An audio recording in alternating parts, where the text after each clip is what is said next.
My name is Ruby Lawson, and I was born into a home where love had a GPA. In my family, warmth didn't come from hugs or encouragement. It came from rankings, from test scores, from resumes printed on glossy paper and framed in the hallway. My father, Douglas, was a decorated professor of political science. My mother, Linda, was a high school principal who believed emotions were distractions. And my older sister, Natalie, she was the golden one, Harvard-bound, fluent in Latin at 10, the walking definition of acceptable child. Me, I fixed printers at age 12, built my first website at 15, and fell in love with a dream they never understood. I didn't want to be a doctor or a lawyer. I wanted to build something real from scratch. But in their world, creativity wasn't a path. It was a phase, a threat, an embarrassment. At 17, I finally said the words that had been clawing at my throat for months. I'm not applying to college. I'm starting a business. I already have a client. I already have a plan. There was silence, and then my father stood. His voice didn't tremble. It sliced. That's not happening. Not under this roof. He didn't say he was disappointed. He said I was a disgrace. I didn't cry. I didn't beg. I packed my bags. And I walked out, with just 3 suitcases, an old laptop, and a fire in my chest so strong it could have burned down that entire house. What they didn't realize was that I wasn't walking away from them. I was walking toward myself. My first apartment was a shoebox on the 3rd floor of a crumbling building in East Portland. It had floors that creaked like tired bones, windows that shivered at night, and a radiator that coughed more than it warmed. But for the first time in my life, I didn't need permission to breathe. I dragged in my suitcases, pushed open the stuck door, and stood in the middle of 450 square feet of silence. No condescending voice asking me about SAT prep. No polite dinner table insults. Just me and freedom. The kitchen was barely wide enough for one person. I stretched out my arms and touched both walls. But I didn't care. I placed a second-hand table under the only outlet in the living room and turned it into my first office. Every morning, I brewed burnt coffee with a 9-drip machine from a thrift shop, pulled on the same faded hoodie, and got to work before the sun came up. My idea was simple. Help local artisans sell online, build websites, take 5% commission per sale, no investors, no debt, just code, grit, and late-night cold emails. The name Rustic Cart. Quaint. Maybe too quaint, but it felt honest, grounded like me. At first, it was a joke to others. Another asked, "Which university are you with?" When I said I wasn't in college. She never responded. I spent nights eating cup noodles and staring at my bank balance like it was a shrinking lifeline. Sometimes, I'd call my mom, not for money, just to hear someone say my name, but she never asked how I was, only if I was done playing around. She said Natalie was publishing research in neurology journals. Said the twins were walking early. Said she hoped I found clarity. I hung up, sat in the dark for nearly an hour. The silence in that apartment wasn't peace. It was loneliness. The kind that wraps itself around your ribs and squeezes. 3 months in, I had 2 clients. Josie, a soap maker with cracked hands and a stubborn smile. Walter, a 70-year-old woodcarver who called me Lucy, and always mailed his orders with extra stamps, just in case. That month, I paid my electric bill without borrowing, and for a brief moment, I thought, maybe this could work. But life doesn't hand you victories. Not without a fight. On a rainy February morning, while dropping off Josie's shipment, I got rear-ended at an intersection. My old Civic wheezed once, then died. The mechanic said repairs would cost $800. My savings is $63 2D. That night, I sat on the floor surrounded by packing tape, client invoices, and fear. What if I was wrong? What if my father was right? I almost quit. Almost. But sometimes, life sends you a door, even when you're not looking. Scrolling a community site that night, I saw a free local business meetup at the library. I didn't have money. I didn't have a car. But I had legs, and I walked 3 miles in the rain to get there. That's where I met her. Marcia Bennett. She wasn't flashy, no designer bag, no big title. Just a silver bun, sharp eyes, and a quiet confidence that filled the room. She ran a small business software company called Ledgerflow. She was talking about scale, about systems, about vision. I waited until everyone left. Then I walked up, hands shaking, and held out my handmade business card. I'm Ruby. I help artisans sell online. No college, no funding. But I have clients, real ones. She looked at me, didn't blink, then asked, "Do you have data?" I opened my laptop, showed her my spreadsheets. Modest but cleaned, smiled, and then said a sentence that changed my life. "You don't need more individual sellers. You need clients. Big ones." B2B. I didn't sleep that night. Didn't even sit down. I just stood in the kitchen, staring out the window at the rain-soaked city, and whispered, "Let's go." When I got home that night, soaked from the walk back and shivering from the busted heater, I stood in front of my whiteboard and erased everything. Rustic cart was no longer enough. It had served its purpose, taught me how to survive. But it wouldn't take me where I needed to go, so I renamed it CraftLogic Solutions. No more cute branding, no more thinking small. This was war. I wasn't building a shop for soap. I was designing the nervous system of the artisan economy. The next 60 days were brutal. I rewrote the backend from scratch, using a new framework I barely understood at first. I learned supply chain logic by reading government white papers and watching 12-hour logistics webinars on 1.5x speed. Every day started with instant coffee and ended with burning eyes. Every night, I dreamed in code. And every morning, I asked myself the same question: are you tired? Or are you scared? Answer both. By week 3, I had a working demo. It was scrappy but solid. Clean dashboard, order tracking, multi-location inventory management, and just enough polish to look real. That's when I sent 117 cold emails to independent furniture and craft chains across the West Coast. Only 3 responded. One of them was called Maple and Sage. The email came at 2:03 a.m. from a woman named Rebecca Tran. Subject line: "Can your software track per location inventory? Send us a demo." I stared at the screen for a full minute before I even blinked. Then I ran to Jared's apartment 2 blocks away. Let me pause here. Jared wasn't some Silicon Valley whiz kid. He was a second-year design student with an old MacBook and a talent for clean UX. We met at the same community event where I met Marcia. He'd said, "You seem like someone who doesn't sleep much. Want help not sleeping?" I said, "Do you work for instant noodles and floor space?" He smiled. "Deal." We built the demo in 5 days straight. No sunlight, just 2 laptops, a borrowed monitor, and a whiteboard duct taped to the fridge. Rebecca's team scheduled a call. They asked for a deployment timeline. I had no office, no infrastructure, not even a proper chair. But I said yes, 60 days, full deployment. "But I'll need to meet your tech team to integrate the APIs." She asked, "Where's your office?" I hesitated, then said, "We're remote at the moment, but I can fly to Denver tomorrow." I sold confidence I didn't have. But what else is courage, if not committing before you're ready? I borrowed a blazer from a friend, polished my old boots, took a budget flight to Denver, and walked into my first real office building with a USB stick and a knot in my throat. The meeting lasted 4 hours. They grilled me on architecture, failed safes, data handling. I answered every question like my life depended on it, because it did. When they handed me the contract, my hands didn't shake. Order 20,000 total, 150,000 upfront, implementation in 8 weeks. I didn't cry. I didn't scream. I just took the elevator down, sat in the taxi, and stared out the window in complete silence. The driver looked at me and asked, "Rough day?" I whispered, "Best one of my life." That deal changed everything. Maple and Sage referred me to 3 other chains. One of them, a giant craft supplier, signed for 36,000. I paid off my car repair, moved into a slightly bigger apartment, and hired 2 interns. We worked out of my kitchen, still used ramen boxes as desks, still taped things to the fridge. But now every sticky note on the wall meant something real.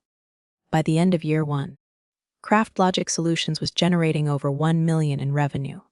And yet, I still wore the same coat every time I went home to Salem. Why? Because even with all the wins, I was still that girl who packed 3 suitcases and left without a goodbye. By year 2, CraftLogic had offices in Portland and Denver. Our clients doubled. Revenue climbed past 1.2 million. And yet, not a single person in my family had the faintest idea. They still believed I was a dropout tinkering with online hobbies. Still called once a month, not to ask how I was, but to share the latest news about Natalie. Chief Resident, another medical journal. New grant for her husband's lab. Every call I bit my tongue. Every call I nodded along. But then the silence broke. One afternoon, I was going through an old inbox. The Gmail account I hadn't used since I was 17. Buried between spam and alumni newsletters was a forwarded bank statement from my mother, accidentally sent to the wrong Ruby.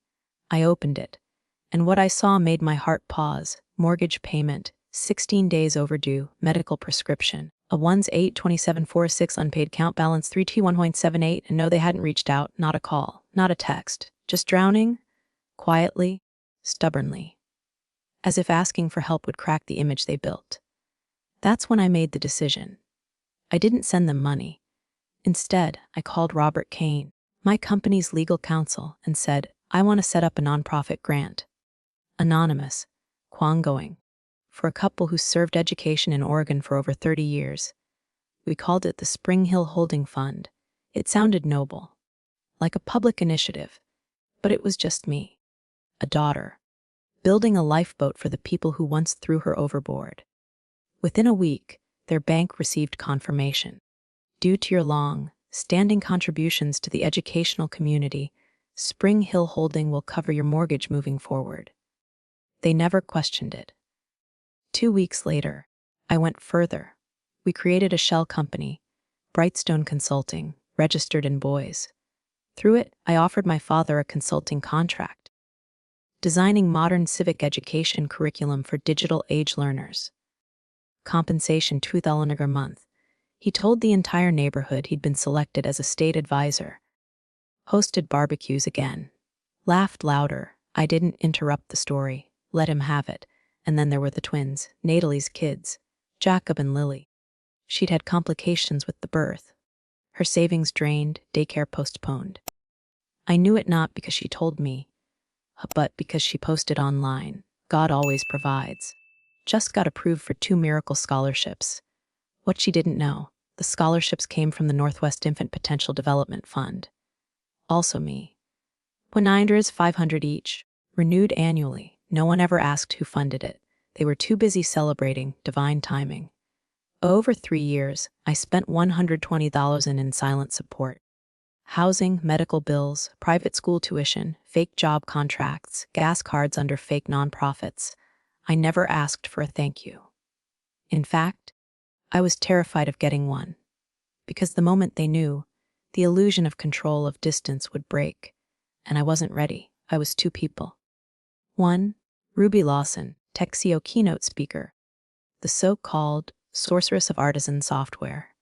And the other, just the dropout daughter who sells things online. I lived that double life until I couldn't anymore. It was Thanksgiving. Salem, Oregon.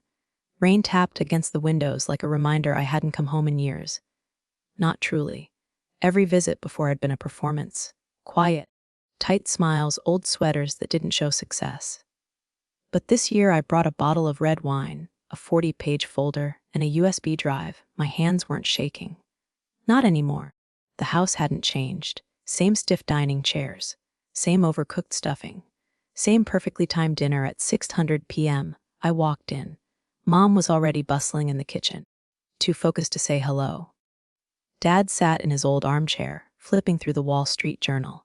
He gave me a nod. The kind you give to a delivery man, not your daughter. Natalie came downstairs in heels she probably didn't need, Matthew holding the twins like little trophies. The air was thick. No tension, no excitement. Just indifference wrapped in tradition. Dinner began. My mother raised a toast to health and unity.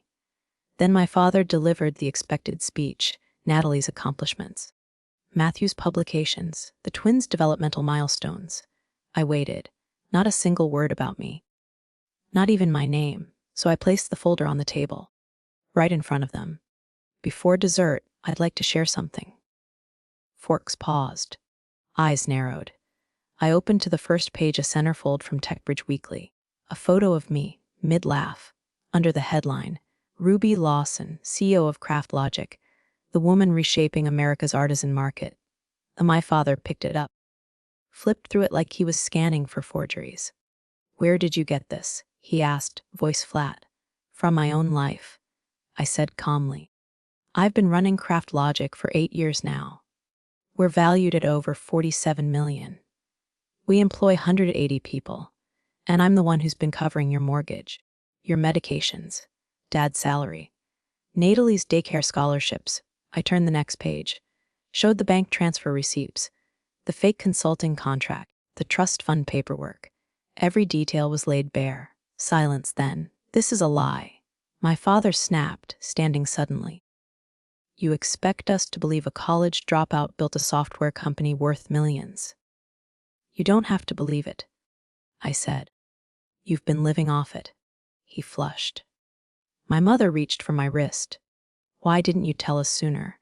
she whispered. "Because every time I spoke, you made me feel like an outsider," I said. "Like my path wasn't real. So I stopped asking for your approval and started building a life." Natalie scoffed. "You write code at home and suddenly you're a CEO. I worked 14-hour shifts to become a doctor. And I worked 20-hour days to stay alive," I said. I fell asleep on my keyboard. I ate dry ramen because I couldn't afford to boil water. This success wasn't gifted to me. I bled for it. My father slammed his palm on the table. "Enough, you're a fraud." I stood, not in anger, not to storm out, just steady. "No, Dad, I'm just not yours to control anymore." I gathered the folder, placed it in my bag, and turned to leave. Then came my mother's voice, brittle and desperate. "Ruby, what about next month's support?" I turned, looked her straight in the eyes. "People who think I'm a disgrace don't get to live off my work. It ends now." And I walked out, into the rain, into the cold. But I'd never felt lighter. I landed in Florida before sunrise, clear water. The plane's wheels kissed the tarmac at 6:15 a.m. I didn't look back at Oregon, didn't write a note, didn't even leave a voicemail. Because I wasn't leaving something behind. I was stepping into something new. 3 years ago, I bought a quiet vacation home. 3 bedrooms, red tile roof, and a backyard full of grapefruit trees. I used to visit only when the weight of everything became unbearable. But this time, I didn't come to rest. I came to reset. The house was filled with soulless rental decor, plastic art, fake antiques, beige everything. So I cleared it all out, piece by piece. I hired Alina, a local interior architect with an eye for honesty. Her work wasn't about impressing guests. It was about building homes that breathe. "Make it modern, clean, grounded," I told her. "I want to walk in and feel like I'm allowed to exist." Meanwhile, I called my attorney. "Robert," I said, "and everything." And he did. Spring Hill Funds stopped all mortgage payments on the Salem house. Brightstone Consulting terminated Douglas Lawson's fake contract. Scholarships for Jacob and Lily Winters would not renew next fall. No explanations, no confrontation, no ceremony, just silence. Because I no longer owed them anything. 2 weeks later, I walked into the new CraftLogic headquarters. 9th floor, West Bay District, a panoramic view of the Gulf stretching beyond the skyline. Rachel, Jared, and Dominic were waiting inside. 3 of my earliest team members from Portland. They'd volunteered to relocate. Rachel asked with a smirk, "We're wiping the slate, right?" "Yes," I said. "No more double life. No more pretending I'm small." We didn't just survive the transition. We thrived. By the end of the first quarter, we secured 3 major Florida-based clients. A Boston investment firm sent us a revised company valuation, $59.7 million. And for the first time, I stopped hiding my success. I wore what I liked. Stopped ducking out of conference spotlights. Stopped apologizing for being a woman who dared to succeed without permission. I didn't have to downplay my smartwatch or dodge questions about what my little software company did. I was Ruby Lawson, founder, CEO, fully seen. That spring, I attended a Florida Women in Tech networking event. That's where I met Caleb Meyer, digital consultant for nonprofits. Warm eyes, grounded energy. The kind of handshake that didn't try to size you up, just said, "Hi, you matter."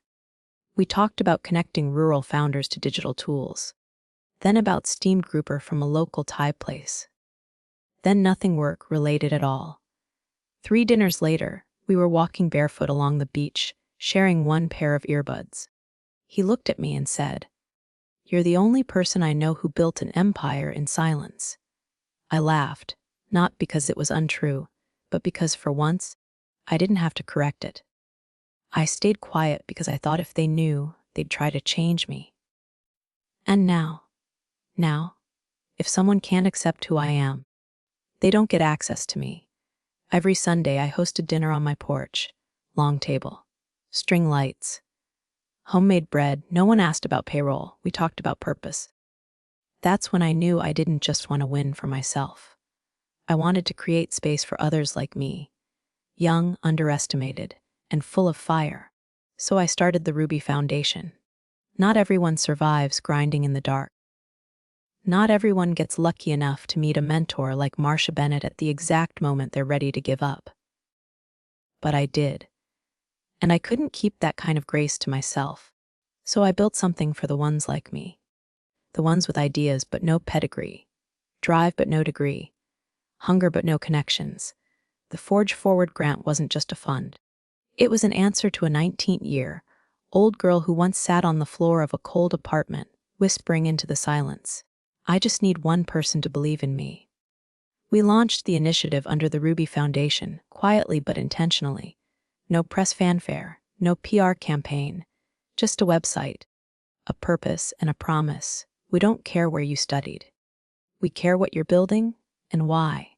The first round opened on a Monday in March. By Friday, we had 173 applications. By the end of week 2, the number had climbed past 480.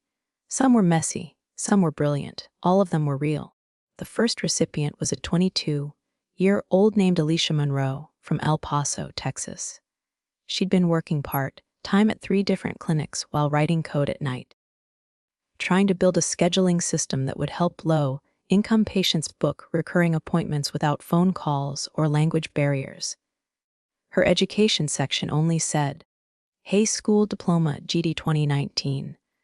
When we called to tell her she was receiving a $20,000 grant and full mentorship, Alicia started crying so hard she couldn't speak.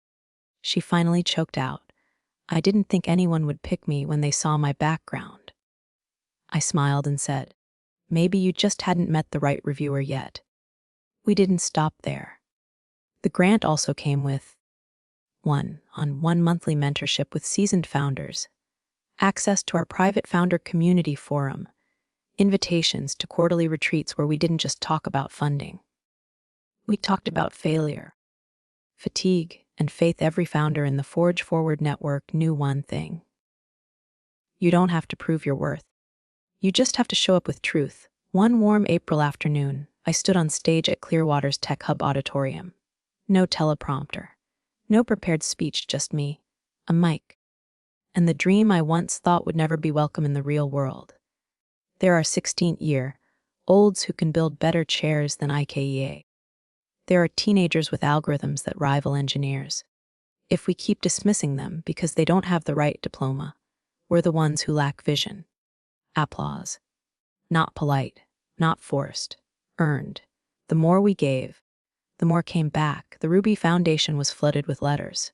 From kids, from exhausted young moms, from ex-felons, from people who'd never had a desk of their own, let alone a title.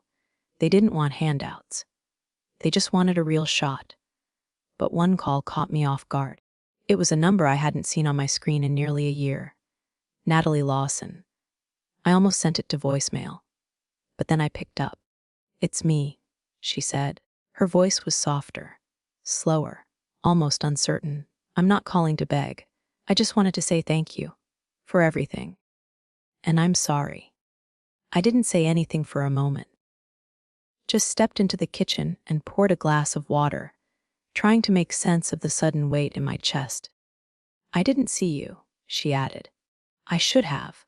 My voice came out smaller than I expected. Thanks for calling. After that, we didn't become best friends.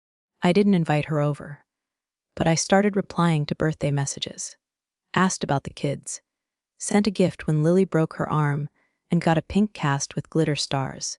It was still distant, but it wasn't cold anymore. Then one day a handwritten letter showed up. Douglas Lawson, my father. The handwriting was sharp, left, leaning, the same used to grade term papers. I unfolded the letter, heart stubbornly calm. Ro, I was wrong. Wrong to think there was only one path to success. Wrong to let pride blind me to your efforts. You don't have to forgive me, but I hope you know, I'm proud. I read it 10 times. No tears fell, but something loosened. I didn't call back. Not right away. Instead, I mailed a simple postcard. Thank you for writing. I'm building the life I dreamed of. If you'd like to be part of it, the only condition is respect.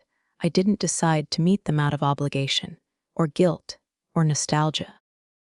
I decided because I had finally built a life where their presence couldn't undo me anymore. I wasn't returning to the scene of the crime. I was walking into neutral territory, with armor made of boundaries. The cafe was halfway between my loft and their house.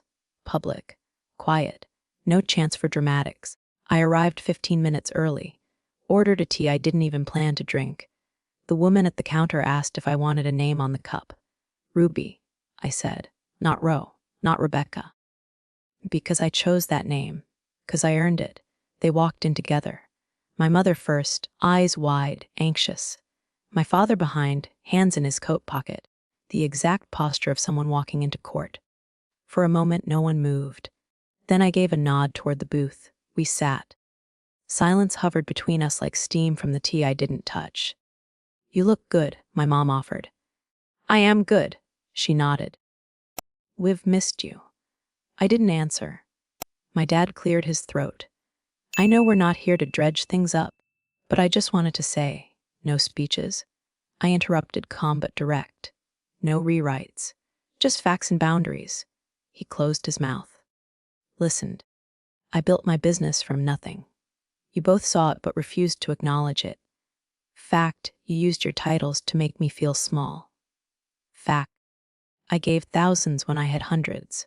You took it and offered judgment in return. They didn't argue. Because it was all true. I continued, boundary. I'm not coming to Thanksgiving. I don't owe attendance where I once paid in pain. Boundary, you are not entitled to my success, my schedule, or my story. My mother's eyes shimmered, but she didn't speak. Then finally, my father leaned forward. We were wrong. Yes, I said simply. You were. Another silence. But it was softer this time, not brittle, not loaded. Then my mother reached into her bag and pulled out a folded newspaper. It was from Clearwater Weekly. Young entrepreneur launches bold new grant for first-time founders. There was a photo of me, mid-laugh, holding a mug. It wasn't posed. It was me. Cut it out? She said, I know it's not enough, but we saw it. We see it. We see you now.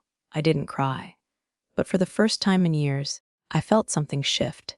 Not trust, not reunion, but maybe a soft ending. Not all stories have to burn. Some just fade into something gentler. We parted without promises. No, let's do this again. No, maybe come for Christmas. Just take care of yourself. You too, and when I walked back into the sun, I wasn't shaking. I wasn't undone. I was whole. The house was silent, not heavy, tense silence, but the kind that wraps around your shoulders like a linen shawl. Light, peaceful, earned. I stepped into the bathroom, barefoot on cold tile, and stared into the mirror. For years I had avoided mirrors, not out of vanity, but because the woman staring back always looked like a diluted version of someone else's expectations. Daughter, disappointment, problem. But now I saw someone else. Not a label, a legacy.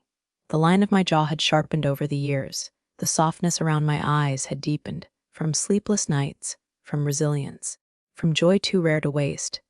I didn't flinch. I didn't correct my posture. I didn't wonder whether I looked put together enough.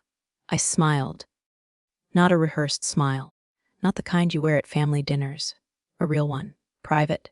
Unapologetic. You did it, I whispered, not to brag, not to boast, but because sometimes the only witness to your survival is you. And in that mirror, I didn't see the dropout. I didn't see the girl who once packed her life into 3 suitcases. I didn't even see the CEO. I saw the version of me that I had built, brick by emotional brick, from the ruins of someone else's blueprint. Later that afternoon, I walked down the hall to my office, sun pouring through the wide Florida windows. Jared had already messaged about the Q3 beta tests. Rachel had shared a screenshot of the new client dashboard. The Forge Forward inbox had 213 unread messages. I was no longer building a company. I was building a movement. And this time I wasn't hiding. The woman in the mirror. She was no one's daughter. She was her own architect. I sat in the garden, pen in hand, notebook open. The sun filtered through the grapefruit leaves, casting golden spots on the page. I hadn't written by hand in years, but today it felt necessary. It felt honest. Dear Ruby, you won't believe this, but I'm writing to you from the future. No, not some flying car fantasy. Just a quiet house in Clearwater, with salt on the breeze and peace in my chest. You're 19, you're scared. You've just walked out of that house with 3 suitcases and a laptop that's held together with hope and duct tape. Your fingers will shake when you code. Your voice will tremble when you cold call your first client. You'll eat noodles more nights than not, and sometimes cry so quietly you're not even sure it counts as crying. But here's what I need you to know: you're not wrong. Not for dreaming different. Not for saying no to Harvard or Stanford or whatever makes their voices light up at the dinner table. Not for walking out of a house that never wanted to hear who you really were. You're not a disgrace. You're the blueprint. You're going to build something, and not just a business. You'll build a life so authentically yours, no one will believe you came from where you did. You'll help others too. Not because it's expected, but because you remember what it felt like to have no one believe in you. One day, a woman in El Paso will whisper, "Thank you," through tears because of a grant you funded. One day, your old last name will appear in a headline next to the word visionary. But you won't care about the headline. You'll care about the calm. About mornings where no one's shouting. Evenings where your choices don't need to be defended. You will still feel sad sometimes. That's okay. That means you haven't turned cold. You've turned real. And when you finally sit across from your parents, you won't need revenge. You'll have something far more powerful. You'll have peace. So hold on, Ruby. Pack your things. Walk out that door. And when they say you'll regret it, just nod. Smile even. Because you and I both know this is the beginning of everything. Love me. Oos. The long wooden table stretched across my backyard, lit softly by strings of amber lights. Grapefruit branches arched above like gentle guardians, and someone had brought an old speaker that hummed jazz low and warm beneath the evening air. 6 folding chairs were mismatched. A few people sat on cushions. The bread was still warm and the wine was cheap, but no one seemed to mind. Across from me was Alicia, our first Forge Forward grant recipient, now beta, testing her clinic scheduler in 3 states. Beside her, Malik, a soft-spoken 23-year-old from Tulsa who coded an appointment app between construction shifts. To my right, Jared grinned over a pot of pasta, the same guy who once used instant noodle boxes as desks with me in Portland. And me. I was sitting in my own backyard, surrounded by people who weren't trying to fix me or mold me or compare me to someone else. They were just here, because they chose to be. And for the first time, I wasn't performing. I wasn't Ruby the dropout. I wasn't Ruby the daughter who failed. I wasn't even Ruby the CEO. I was just me. Can I ask you something? Alicia leaned forward, her glass still half full. How did you know you weren't crazy for walking away from your family? I didn't answer right away. The garden lights buzzed faintly. Somewhere down the block, a dog barked once, then silence again. Finally, I said, I didn't know. I looked up at her. I just knew I couldn't keep asking them to see me. When they refused to open their eyes, everyone went quiet. And then Malik, usually the quietest, murmured, "That's exactly what it feels like. Like you're invisible until you're useful." Alicia nodded. Until your name's in a magazine or your app hits 10,000 downloads. Until they need something, Jared added. We all sat with it. The truth, the ache. Then I did something I never planned. I stood up, took the folded speech I'd written for the Tech Women's Southeast Conference, and tossed it gently into the fire pit. What are you doing? Jared laughed. I don't need to explain myself with slides anymore, I said. They were never listening anyway. Everyone laughed, but it wasn't just amusement. It was relief. The sound of something unbuckling inside all of us. And then I spoke from the heart. You don't have to be impressive to be worthy. You don't have to be validated to be real. And you sure as hell don't need your parents' permission to become who you are. The fire cracked. Alicia wiped at her cheek. I looked around at all of them. You are enough, I said. Not someday. Now, just as you are. And as we sat there, beneath a Florida sky blooming with stars, I realized something. This was the dinner I had always wanted. Not turkey and judgment. Not forced smiles and resumes at the table. Not comparisons, conditions, or cold silence. Just warmth. Just presence. Just truth. It had been almost a year since that backyard dinner. Since the night I let go of expectations and embraced the family I chose. Then, one bright spring morning, my phone buzzed. Unknown number. My heart tightened. Old habits die hard. I hesitated, then answered. Ruby. It's Mom. Her voice was softer than I remembered. Less demanding, more fragile. Your father and I are coming to Florida next month. We'd like to see you. I didn't respond immediately. What did they want? Money, forgiveness, closure. When they arrived, it wasn't just my parents. There was someone else with them. A woman I didn't recognize. Her name was Dr. Lane Matthews, a family therapist. They said she wanted to help us rebuild. I kept my distance, but I watched. A mother trying to soften, a father humbled, a stranger guiding. We met at a small cafe by the shore. The ocean breeze was the soundtrack, calming, unrelenting. Mom reached out to hold my hand. Dad spoke of regrets and pride. But this time, without accusation, and Elaine. She listened, not to judge, but to understand. It wasn't perfect. Old wounds didn't vanish overnight. Trust didn't return like magic. But for the first time, I saw possibility. A chance not for them to change me, but for us all to heal in our own ways. That day, I realized family isn't just blood. It's respect. It's boundaries. It's choosing love even when it's hard. Forgiveness. It's a word that felt heavy for years. Like a burden wrapped in expectation. Like a bridge built for others, not for me. But that day, sitting across from my parents, listening to Elaine guide the conversation, I realized something. Forgiveness is not for them. It's for me. I don't have to forget. I don't have to pretend the past didn't hurt. I don't have to erase the nights I cried alone, or the times I doubted myself. But I can choose to release the anger that's held me hostage. I can choose to step into my own peace. So I said it out loud. I forgive you. Not because you earned it, but because I need to be free. The room softened, not with tears or dramatic speeches, just with quiet relief, because forgiveness isn't always loud. Sometimes it's the stillest, bravest act of all. From that moment, things didn't magically fix. There were stumbles. There were setbacks. But there was also growth. Boundaries became clearer. Conversations became honest. And I finally understood I am not defined by their acceptance. I am defined by my courage to live my truth. After forgiveness, life didn't slow down. It sped up, but on my terms. I woke up every morning knowing I was building something real. Not just a company, not just a brand, but a life that fit me like a second skin.